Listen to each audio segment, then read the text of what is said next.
David Leonhardt, can you go through, you wrote about what got us here.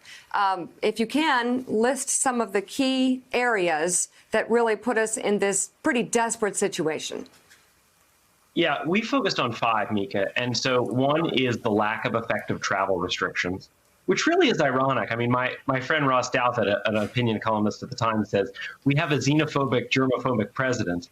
You would think he could have put in place effective travel restrictions. And he talked about travel restrictions from China, but they had huge holes in them, and he didn't put in any travel restrictions meaningful from other parts of the world. So travel restrictions, the testing failure, which people have talked about so much, you've talked about, the mixed messages on masks. I think it's important to note that the whole world for a while had mixed messages on masks because the public health experts were basically wrong about this. But in other countries, as the evidence emerged on masks, you saw leaders saying, wear masks. You saw Emmanuel Macron in France, wearing a mask that perfectly matched his blue suit in very French fashion. But in this country, President Trump and other political leaders, some other political leaders, have cast doubt on masks. Then you had the confusion about whether, in fact, public health and the economy are in conflict, which they're not.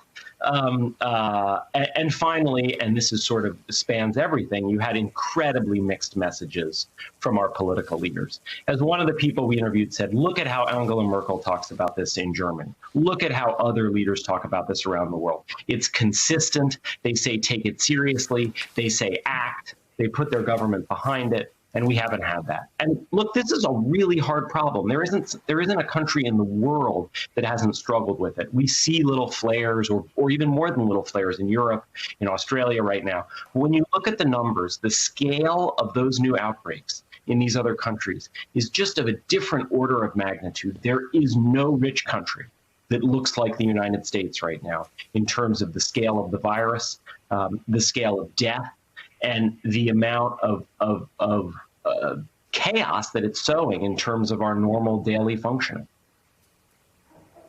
Mike Barnicle. So, David, Dr. Gupta just pointed to something that's incredibly important and always present, ever present in our situation today in this country, and it's the fear factor. The president promotes fear in nearly everything he does, and he is, especially through ignorance and incompetence, has injected fear into the health system. People afraid to go to the hospital, people afraid to do certain things. In your reports for the Times, and they've been incredibly educational, what do you find out about people's fear of the virus, especially as we approach schools opening throughout the country, the fear factor for children catching the virus and the transmission factor? Thanks, Mike. I mean, look, there's a good reason for people to be fearful right now. This is a deadly virus. And while the odds of it doing big damage to kids is tiny, I mean, with the Times and other places have reported on some of these extremely rare cases where kids do get very, very sick. Those risks are on the order of risks that we deal with all the time. They're sort of in the shark lightning scale of risks. The problem is that the evidence does suggest that kids can spread it. So even if kids themselves can't get very sick, they can spread it to their parents. They can spread it to their grandparents. They can spread it to people in their community.